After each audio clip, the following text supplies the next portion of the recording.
Lions Rock Productions. This is Jay Moore. This is Greg Cruz. This is Bryce Vine. This is Dexter from The Offspring. This is Nathan This is Sebastian Younger. This is Daryl Ames. This is Stuart Copeland. This is Mick Gillette. This is Andy Summers. This is Dr. Bob Greenberg. This is Gabby Reese. This is Rob Bell. Hey, this is John Leon Guerrero. Hey, and this is Pete A. Turner. Hello, everybody. This is Stan Larimer, the Godfather of Bitshares, and you're listening to the Break It Down Show. And now, the Break It Down Show with Jon Leon Guerrero and Pete A. Turner. Stan Larimer has led pioneering efforts in software, hardware, and engineering, systems engineering at places like Lockheed Martin, Northrop Grumman, and SAIC. And while his job's not rocket science, he actually did teach rocket science at the U.S. Air Force Academy. He's now simultaneously running operations at Invictus Innovations, at Cryptonomex, and as he said, he's the Godfather at Bitshares. And we're really elated to have you on, Stan. Thanks for joining us today. It's my pleasure. So where do we begin? Cryptonomex is in the business of creating unmanned companies. Tell us what that means and give our audience just an overview of what an unmanned company looks like. Well, the most famous unmanned company would be Bitcoin. You could think of Bitcoin as a bunch of honest robots running all around the world that are, in some sense, running a company. What's that company do? Keep track of who owns Bitcoin. And back about 2013, Dan Larimer, my son, got the idea that you could put much more complicated companies onto the same type of software called a blockchain. And so he went out and he put an entire smart coin factory and an exchange, digital currency exchange, all of that running under the control of honest robots. No middlemen, nothing but software between you and whoever you want to exchange money with. That's blowing people's minds right now. So you're saying that basically there's not a human at the helm of these companies, and we're allowing robots, which is something that happens all the time, by the way. We're allowing robots to look at each other and say, do you believe this? Do I believe that? Do you believe it? And as a group, they say, yes, and then they go forward. Have I done a pretty good job, or did I get it all wrong? Yeah, you got it exactly right. And, that's a lot more trustworthy because the software that the robots are running checks each other. There's no way you can modify the software in any meaningful way without the other robots realizing you're running a different version of software and kicking you out, being some other robot. So every robot has to run all the same software or they get voted out by the other robots. That keeps everybody honest. And then you can start building things that get rid of the middlemen. We all know good examples of middlemen all over our normal lives. The best example is probably the banking system, right? Right. The banking system would love to be in the middle and put restrictions on how you can interact and hold your money for longer than necessary and charge you confiscatory fees in order to provide you simple services. And, people in this industry got tired of that and said, let's build something where people can talk to each other through an honest network of robots. I think the improvement that everybody really should know about Cryptonomex is that it seems that Bitcoin, if we assume that that's the most well-known example, their robots take hours to confirm a transaction, and your robots somehow do that same confirmation in a matter of minutes. How'd you make the improvement? Well, first off, I would go so far to say is it's a matter of seconds, like on an average 1.5 seconds. And with the latest software that's been developed, that's like maybe a half second. And, wow. Bitcoin, on the other hand, it was exhilarating, by the way, when it first came out. I remember back in 2013, I got a payment that came from China, and it got to me in about an hour. That was back before Bitcoin had been clogged up with too much success. It came from China to Virginia in an hour. I sent it to London to an exchange in another hour. And then it took the banking system a week to wire it back to me as US dollars. Wow. So, Bitcoin is hugely better, or was hugely better than the banking system.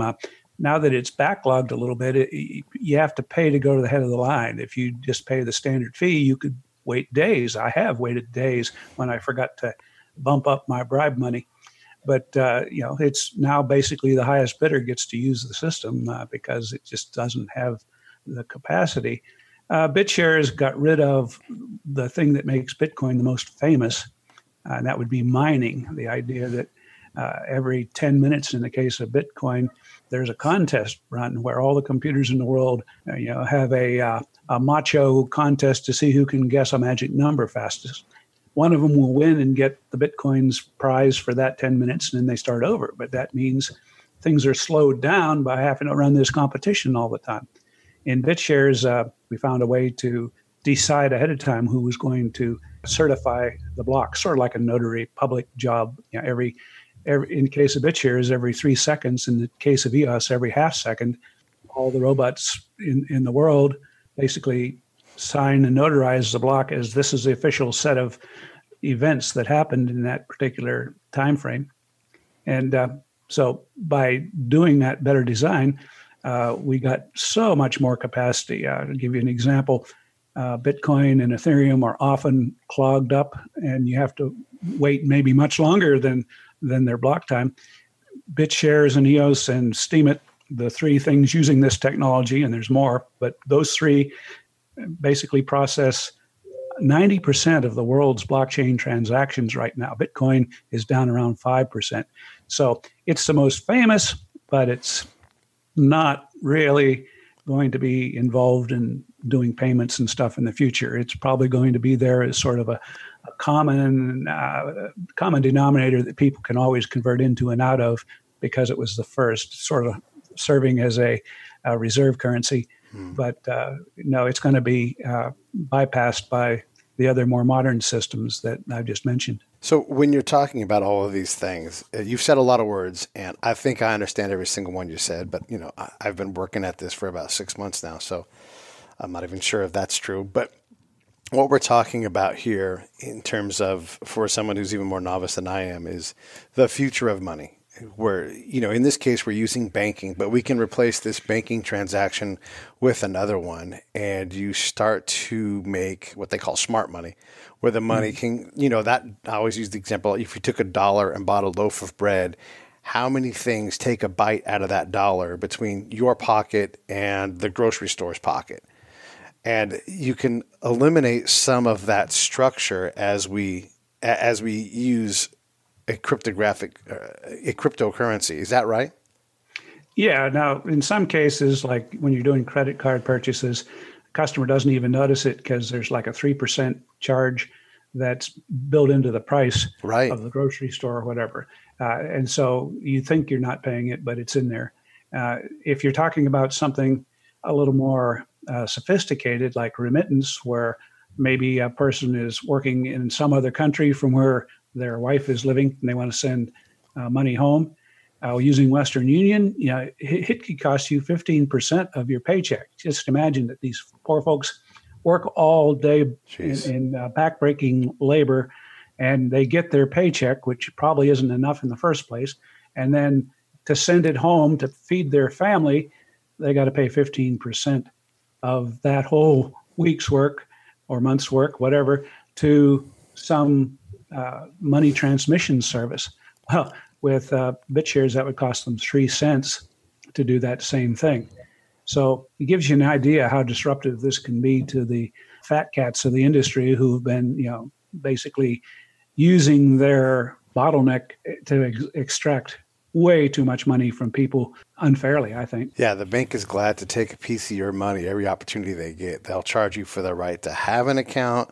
As you said, they will hold your money and make as much money on it as they can. Especially like when you've got Chase Bank to Chase Bank transaction. We're going to hold these funds to make sure they're good. Like, it's a check from you guys. Right. And, in any given day, they deal with hundreds of thousands, if not millions, of transactions with banks all over the world. Right. They know exactly what banks are good and what banks are bad. And no bank out there is going to wire them money if it's not good. And they've done 100 other transactions with that bank in the last hour.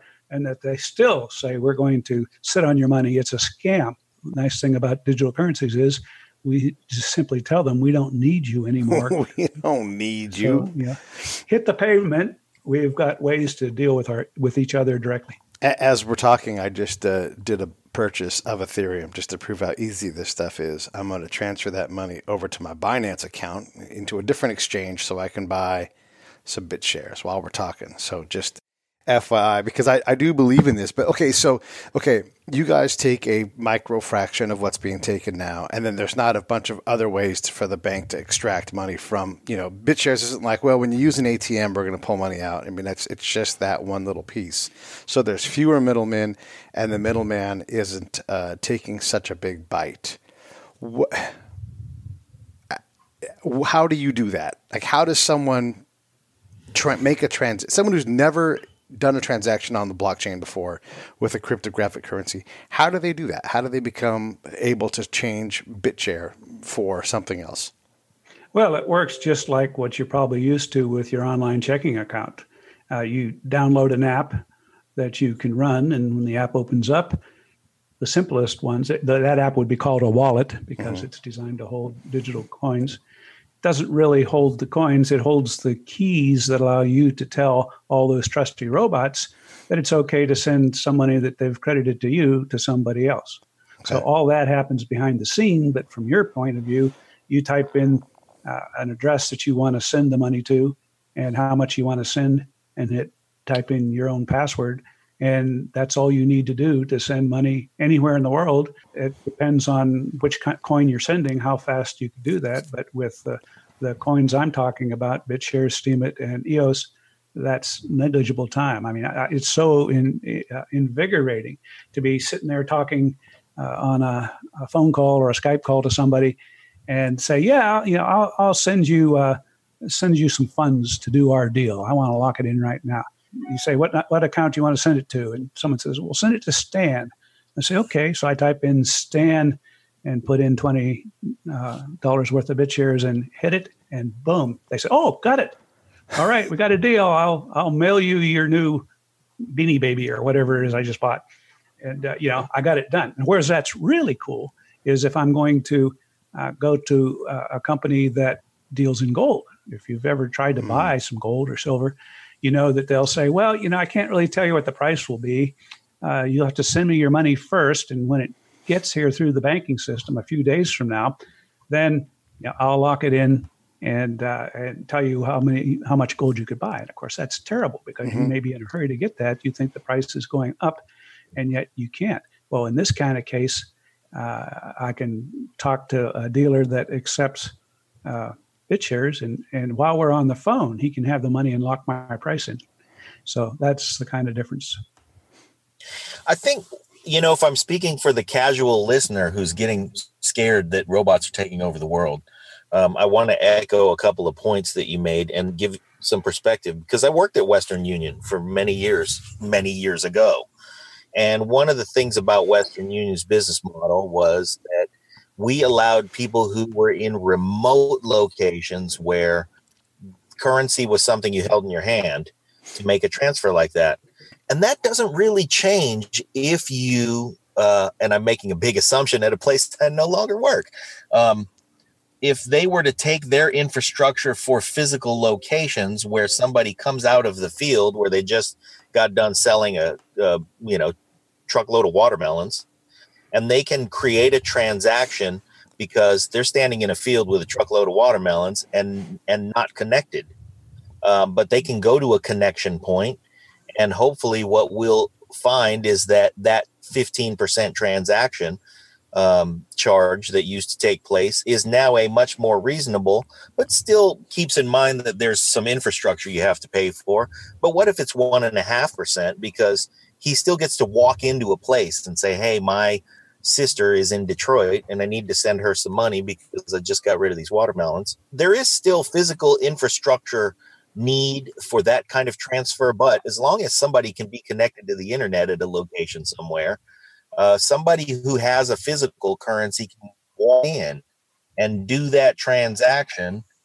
And so for those folks out there who depend on that system for that, there's no reason it can't still exist. Well, am I correct in that assumption? Yeah, I agree with that. Look at any industry. Let's just take the rental car industry.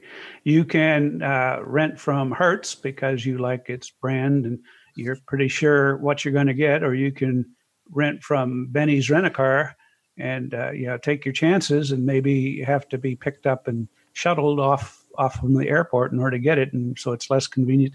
And sometimes people are willing to pay more for a brand name and convenience and other things that big companies can provide. So that's on the good side. On the other hand, it opens the opportunity for an entrepreneur. Picture a guy standing on a street corner in a small town in Africa, holding a cell phone and a wad of reals or rands or whatever they're using over there. He's a walking ATM. People can walk up to him with their cell phone, and more people have cell phones than have dinner on any given day over there. But you could walk up to a guy who has almost no overhead and send him some of your Bitshares and have him reel off of his wad of cash in his pocket the corresponding number of rands, and you've now completely eliminated the barrier for anybody to get into this business and deliver service. And of course, in that same town, you might have a Western Union office in the best case scenario, and a person would have to decide, is the extra cost I have to pay to go there worth it, or can I use the guy in the street? And the point is, I'm in favor of letting an entire family of different ways to do things compete. It's going to drive down the Western Union price if they're competing with the guy out in the street with a cell phone. And so it improves it for everybody. I appreciate you spinning that around that way because, my concern is for the listener out there who's going, I don't know. I don't feel good about all these robots. Well, we're living with robots in our pocket in the case of our cell phones, and connectivity is that easy. So even in the most remote locations, like you said, people have cell phones. If you're using a cell phone, then you are capable of transacting within this technology. And this really just makes an infrastructure that was protected, the financial system, something we all can access. Is that accurate? Yeah, and just so everybody understands, when you log into any bank, you're talking to a robot anyway. Press 1 for Spanish, press 2 for English. You've got lots of you deal with robots everywhere. Every website is run by robots. The only thing different with cryptocurrencies, the robots check each other. There's no central place where one set of robots can be, hacked and told to do things that are shady.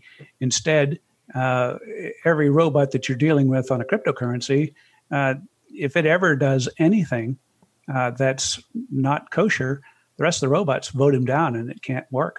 So honest robots versus potentially dishonest robots is the difference. It's not a question of whether you like robots or not. I like robots. That's spectacular. Yeah, it is spectacular. Can we take this out of the money exchange? And one of the things I dig about cryptocurrency, and we've had Sean Worthington on the show, and we talked a lot about the future of money and perfect money, but one of the things about the crypto world I've learned that is just fascinating is that you can define value in more ways than what we normally do. It's almost like we're talking with, when we talk about exchange of value and money right now, we speak with like a third of an alphabet compared to what the crypto world offers. So, like, for example, one of the reasons why divorce is so hard is it's hard to exchange value. like I stayed home and raised the kids. Yeah, but I made all the money and did all the stress. And then we have this house and, what is that worth? But within the crypto world, you can assign value to these things. And this is Pete talking, so please correct me when I'm wrong. Everpedia, one of our favorite companies, is on the blockchain now. And they're using their EOS-based model to exchange value for the information that's in your head. So when you populate a wiki on their site, there's an exchange and there's value in that. Is that something that interests you at all in this whole exchange on the crypto world? Oh, absolutely. With this technology, you could have honest elections where you can tell that your vote counted. And in fact, you could change your vote as often as you want up until the last minute of the election. That's really something I'm enthused about because, so often when we get into these, especially presidential campaigns where there's a primary or a long period of time where maybe the candidate you voted for early in the primary season dropped out and you feel like you wasted your vote. But with this type of technology, if they would adopt it, I could simply move my vote to my second favorite candidate and still be involved in the game. And those are the kind of things that you can do. One real exciting one is Steemit, Steemit, with 2 E's.com. It's a blockchain-based system, but it doesn't have anything to do with money exchanges or anything like that. It does have its own internal currency that is used to give people credit for publishing good content. So instead of having coins issued by mining like on Bitcoin, you mine by publishing a good article that people like. And the more likes you get, the more of the coins you're eligible for that day. So that's a completely different use case. And the nice thing about Steemit is it's not censorable. I think people have heard horror stories about Facebook and YouTube and different big names that are literally deciding whether they like your content based on political preferences and are arbitrarily deleting stuff that's posted because they don't like the content according to their own corporate preferences. With something like Steemit, once you put it on the blockchain, it's there forever, and nobody can come along and censor you. At least that's the grand vision of it all. There's a few exceptions to that because somebody could downvote you very hard if they have a lot of Steemit. So you could get those examples, but most of the time it's ranked according to what everybody thought of your article, and that's pretty liberating. You're a man who's had a pretty long career, and that is to say that you've done a lot of different things, all having to do somewhat with systems and how systems work. It seems to me that, if I may say, you're a more mature guy, and you have a lot of optimism. And I think the stereotype is that folks who get on in years are, feeling less and less safe about where technology is headed. You absolutely seem to be completely the other direction. Can you set our older users' minds at ease by maybe explaining what makes you so optimistic regarding the way that things are going technology-wise? Well, I think the biggest thing about it is that we've all watched our freedoms slowly slip away, and there's nothing much we could do about it. Back in 1776, you got freedom by going out, camping out at Valley Forge through a hard winter and doing all sorts of things like that. Nowadays, you fight for freedom by adopting technology that is designed to give you an end run around people who are building a cage for you in the system. So I find, technology is a two-edged sword. The people that are building the cage for us by controlling all of our financial interactions would love to get to the point where you can't do anything without the government's permission. I just saw an article today that over in China, they've got a new system that is basically scoring every citizen based upon their compliance with the government. And they got cameras everywhere that are detecting when you jaywalk, you get an automatic demerit for jaywalking or whatever. And if you lose enough points, then they simply turn off your ability to fly or to own a home or whatever. That's the direction the evil side of technology is going, building a cage for us so that nobody can do anything, whether it's buy or sell, which is a biblical issue, or whether it's the right to do literally anything. That can be turned off with the technology. And so you're right to be suspicious of it. But when you have open source software being developed in a decentralized way by freedom-loving people all over the world, it's very hard for the people building the cage to get the mesh fine enough on the cage to keep us all in it.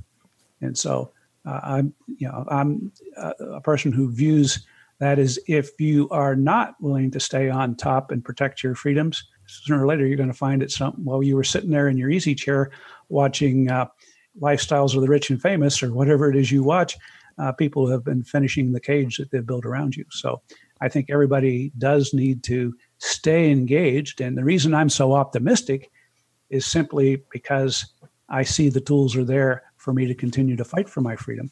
If I were to be sitting back and say, there's nothing I can do about it, then I would get a little bit morose and I might have a more pessimistic attitude. So it's all about staying aware of what your options are. And when you see the things you can do, then there's hope. And I think hope is a very important thing for people of any age to keep. I could not have hoped for a more optimistic answer than that. That was terrific. Yeah, it is great. And there are just so many. One of the things that makes this great is there are so many opportunities. Like when you talk about your vote counting more, that kind of thing. I was thinking about a guy named Ben Bartlett, who we'll probably have on the show at some point. I don't know if you're familiar with him, but he's running for state assembly for California, but right now he's a Berkeley representative. And what he wants to do is take a lot of government projects to the blockchain, and instead of a committee voting, and boy, you want to talk about a middleman, those consultants that specialize in getting projects done are there to help the consultant. I've seen it. I've sat on the committees. And so it's less about what is needed and more about, what we can get through and improved.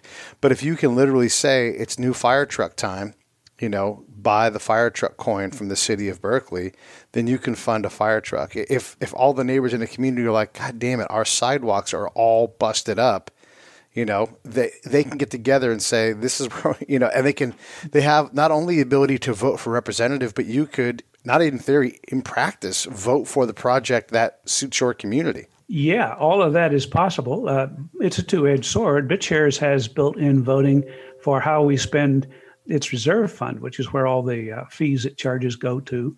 And then you can vote to do a project, to upgrade something, to build a nicer user interface, or to hire a lawyer to represent. This episode of the Break It Down Show is brought to you by Lions Rock Productions. That's us. We publish, evaluate, and develop podcasts just like this one, consult others to build their own, and create associated content and content marketing strategies. So if you're launching or expanding your social media presence, your business, or your personal brand, or if you just want to take your media presence to the next level, reach out to us on Twitter at Pete A. Turner or at JohnLG69 at the Break It Down Show. There's 1,000 ways to get a hold of us. Now enjoy the show. A nicer user interface, or to hire a lawyer to represent the blockchain or whatever. And so that's all in place, and it's been working now for several years.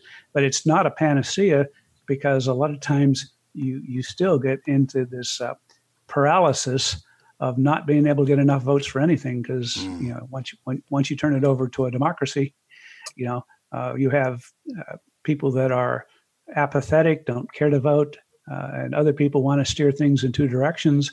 And an awful lot of really good projects sit there with almost enough votes.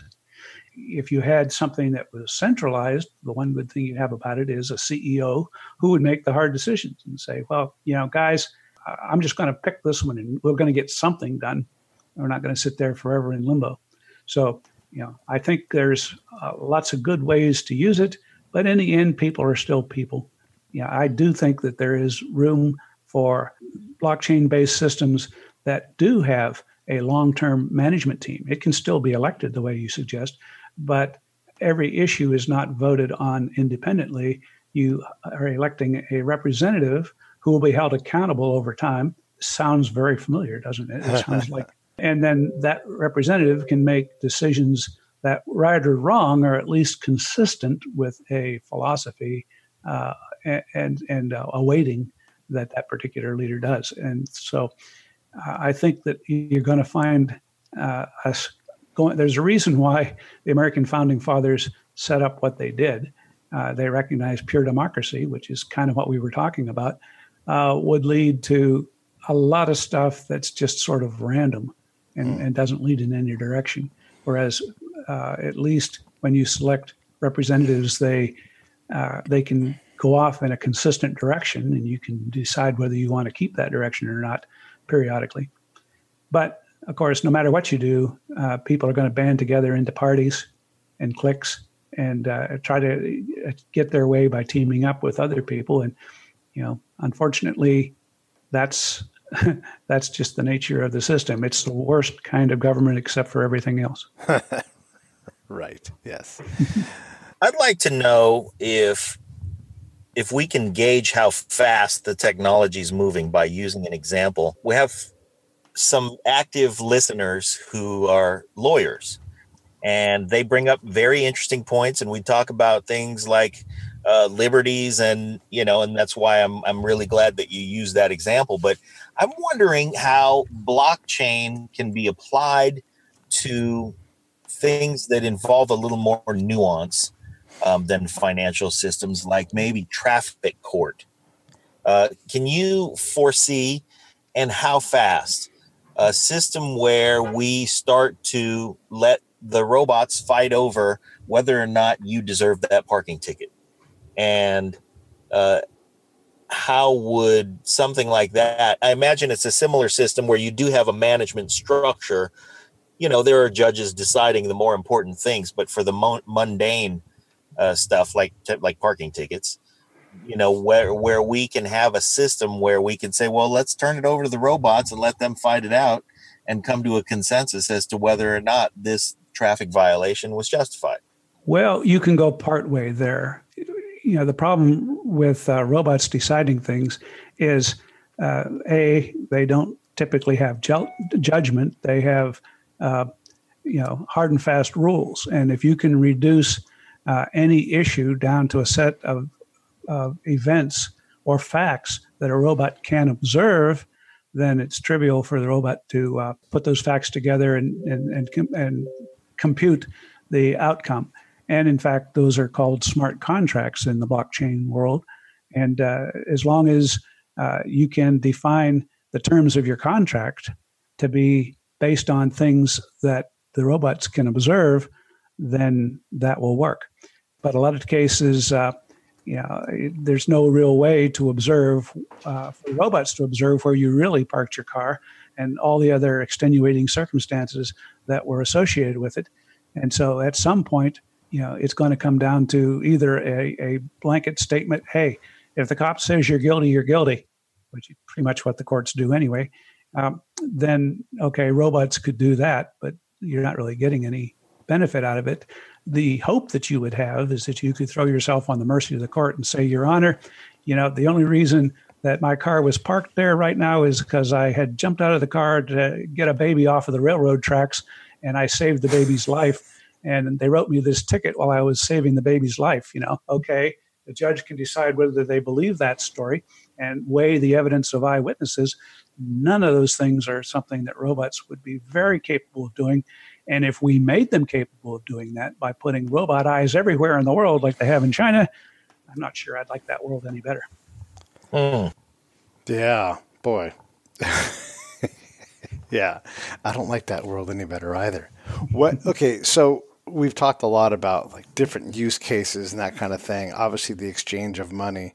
But as the godfather of Bitshares, are we going to at some point see a 40-story tower in downtown San Francisco with the words Bitshares on the outside of it? Does this? Because that's the other thing, right? Like when you go to big cities, the banks and the insurance companies have their names on the biggest buildings. Who resides in those buildings in 25 years? Well, I don't. That's a multi-layered question. So Yes. First off, you will never see a building I have anything to do with in San Francisco. Okay. Fair enough. All right. Now, maybe someplace in Southern Virginia, out in the country, surrounded by cows or something. Maybe you have a situation where Bitshares itself is a unmanned company. The robots are scattered all over the world. They don't need to live inside of a tall building. Now, there'll be lots of companies that build on top of Bitshares. And in fact, I know of one that's got a skyscraper top story in a major building looking down on the Capitol building in Boise, Idaho. Okay. So, but they don't have Bitshares on the outside. They'll have the name of the company that they're just spinning up right now.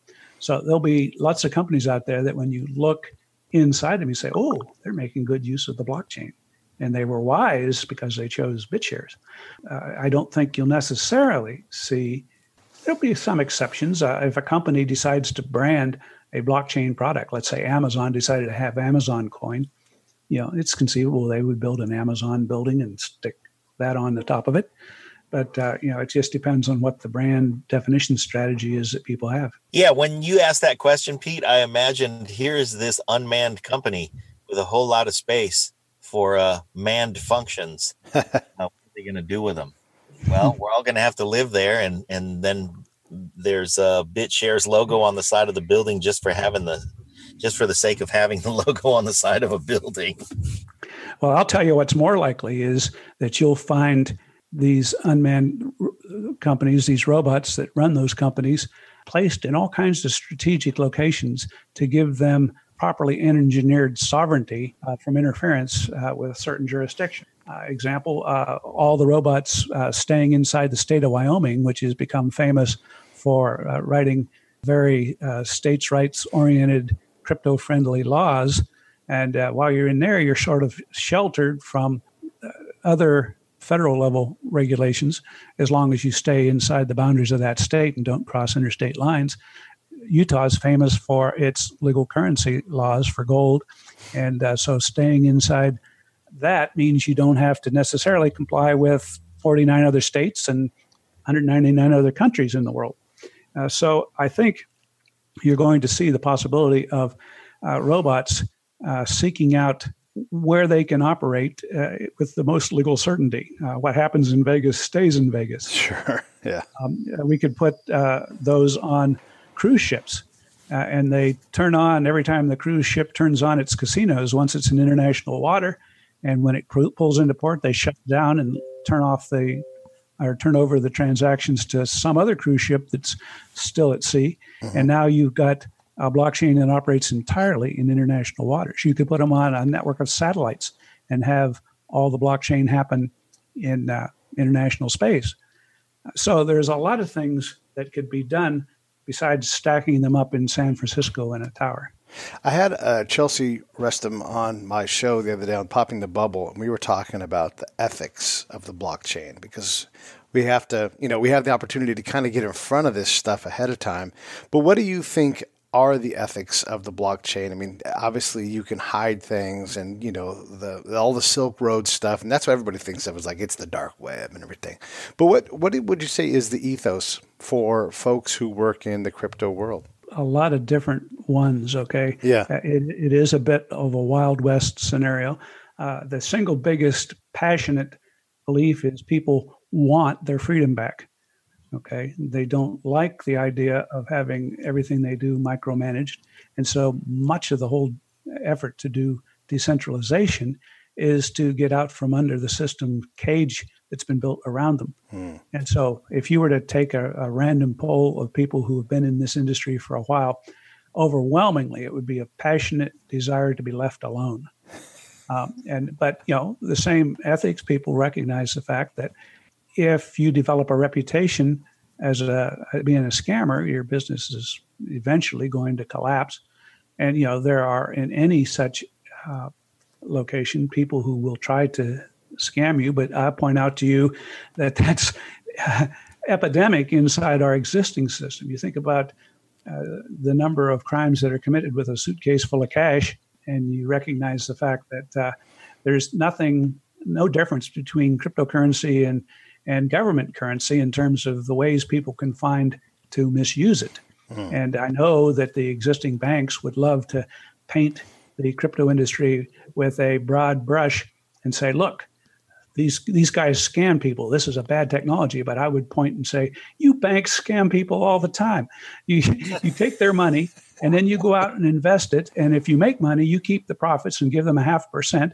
And if you lose money, then they lose money. You pass the losses on to your customers and you keep the profits. And you rehypothecate stuff. That's a big fancy word for meaning take credit for it several different times. You say, I've got backing for the thing I'm doing, but I used it to back 3 different things. And I use fractional reserve. There's so many criminal things in the banking system that cryptocurrency is lily white compared to what those guys do. You've not even mentioned the ethical issues where customers were violated. You're just talking about the bigger picture things that happen a little higher up the chain. Well, even the regulatory agencies that are supposed to protect us have been given so much power that they don't even bother trying to bring justice anymore. They just use their power. I just watched a case I've been watching for about 6 months, the Arise Bank case. They basically went out on the internet and scraped a bunch of rumors that people were making up about this one particular project, which is a little software guy sitting there writing code to allow people to have an app on their phone that would work like a bank. And he made the mistake of saying you can be your own bank. And so suddenly that, the big eager eye of the government woke up and said, wait a minute, you can't use the word bank. Well, I can use blood bank and piggy bank and sperm bank. Why can't I say that I have a cell phone bank? But at any rate, they used that plus a bunch of false information that they were able to scrape up off the internet, took it to a judge, lied to the judge about what this guy was supposed to do, and got the permission for the FBI to come in. And about 30 or more FBI agents in the middle of the night kicked in his farmhouse door and ran off with his 3 computers and 5 cell phones for the guys that were working on the software project together. And then the judge forced him to give over the investments. There were people who put in $600 million worth of pledged stuff. I think the actual amount that they put in was only probably a couple million that they delivered, but the agents seized all that, and then they spent the past 6 months counting it and running up a bill of $500,000, or maybe it's $1.5 million in legal fees. Didn't arrest the guys because they found nothing that he did wrong. But even now they're negotiating to say, well, we didn't find anything you're doing wrong. We'll let you off the hook instead of making this drag out for the rest of your life. Yeah. You're going to have to, pay us back for everything we wasted. Wow. That is the kind of horror stories that are happening. Of course, you see the things that are happening in Washington these days in terms of the deep state and the dirty tricks they're playing. And it's just completely out of control. Yeah. Yeah, that's disheartening to hear. I mean, those stories happen all the time, though, right? Someone's out there trying to put a vision together without harming anybody else, and it gets bad. I was struck by the ad campaign that Rise, probably a different company, but Rise was a lender, like a predatory lender kind of company that spams you and sends you a bunch of email or regular mail. And you probably remember the commercial. They talk about rising up, like if you're going to get back, like rising up. So they have Rocky as their, and they bought the rights to use Rocky running down the streets in Philly. And I'm like, you realize that Rocky at that point was a loan shark thug, That's the guy that you chose to sell your loan? Are you kidding me? Yeah. Nobody knows. I mean, there's another horror story. I think people have heard of something called Silk Road. Yeah. This guy who just wrote some software and was building a business, and literally some government agents hacked into his computer and put false illegal activities on it in his name, and including putting contracts out on people. This was the government guys framing him by putting this up. As a result of that, wasn't known at the time he was sentenced. He was given 3 lifetime sentences in jail. And then just recently, those 2 government agents were caught and proven that they were the ones that framed him and had done all this false stuff on his network.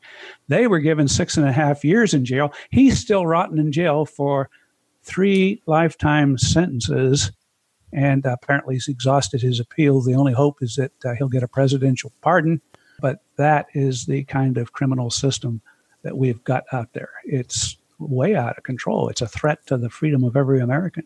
Wow, that story in particular strikes a lot of our listeners' chords. I remember seeing that story on 60 Minutes. It's funny that what our conversation, which began with the creation of unmanned corporations, has really spun into a conversation about liberty and justice. before we leave this point, and I don't say these words, I applaud these efforts, not just for the advance of technology and the more honest financial system, but I really applaud that it seems like your underlying driver emotionally is to create a better world with less injustice. That's absolutely true. And I think that's true probably of the lion's share of the industry. There's obviously people that are in it to get rich quick. There's no doubt about that, but that's true in any industry. But those of us who've been around for a while are usually driven by higher level goals. And my son, who's invented all this technology we've been talking about today, Dan Larimer, says his mission is to secure life, liberty, and property using nonviolent means for us to interact. And he's gone so far as to build the latest blockchain, EOS, so that people can actually choose the contractual framework in which they want to interact, the set of laws that they want to operate on. And those are laws that can be enforced on the blockchain. And so his vision is to get government out of things as much as possible. And so while I applaud him doing that, I recognize the fact government doesn't want to be shut out of as many things as possible. And so they will go out and do dirty tricks, like we've talked about some of them today, as a way of trying to get control back, because money system has always been, back since the days of Babylon and Rome, it's always been a mechanism of control. And in these last days, we're basically facing an all-powerful beast of a government that has got all the tools it needs to slam the door on the cage for us permanently. And at that point, who is like the beast? Who can make war against it? Yeah. Who can make war against it? That's for sure. And yeah, thanks for Dan for the work he's doing, and thanks for the work you're doing. By the way, while we were talking, it seems like he was raised right. Yeah, exactly. He's gone far beyond his dad, as it should be. So this is how hard this is for the audience. I went on to my Coinbase account and I bought some Ethereum, and then I transferred that over to my Binance account and I bought myself some Bitshares. And good man. You just keep doing that, rinse and repeat. Well, this is my question then, right? So someone who's 5 steps behind me, and if anybody needs help, please just reach out. I'll help you. I'll show you. I don't need to make any money doing it. I just want you to be on the adventure with me. So as a guy that owns, I think I own 500 Bitshares individually. Mm-hmm. What do I do? Just keep on stacking them up and keep holding, you think, or what's your thought? Well, yeah. First off, you've got to come to some kind of conviction as to what to hold. Yeah, you can spray the top 30 or 40 coins on CoinMarketCap and say, well, most of these will go to zero, but a couple won't, and that'll make up for it. So that's one strategy. If you've got the time, though, you're far better off looking at the coins and understanding why you're holding them. Sure. And one reason is to look at the past and say, well, Bitcoin's gone up by a factor of 4,000 in the past few years. Ethereum has done so too. Those must be really good coins, but you might also say, and they've already had their big growth spurt. Maybe I ought to find something that's at least as good as them that hasn't been discovered yet, and make sure that it's being run by a good, solid, reputable team that I can interact with, and it's got a strong and enthusiastic community that I can talk to and learn all the scuttlebutt about that one. And then buy that while it's still a penny stock, so to speak. Then maybe you'll get the 1000x growth on that coin. And if you can find a coin like any of the three that I've mentioned, Bitshares, Steemit, or EOS, that are doing 90% of the industry's transaction and have yet to even make a blip in terms of their growth spurt, now you're talking about the perfect mismatch, right? Between something that is highly adopted and heavily used and yet hasn't gone through a big growth spurt. Although, to be fair, Bitshares is up by a factor of 60 since a year ago. So it's getting some growth. EOS is up to the point where it's the third largest one on CoinMarketCap right now. It's only got 5% of the industry's market cap, but 5% is pretty good. Yeah. Bitcoin has 70%, just for comparison. So, I would not do the stupid way of saying I'm going to let past performance like what the market cap is, be an indicator of what's going to happen in the future. This is a rapidly changing industry.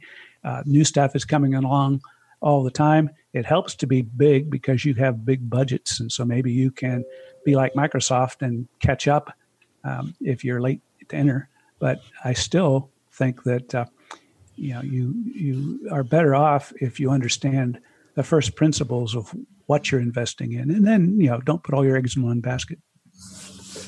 Well, we're going to take that advice and post this show about 18 months from now.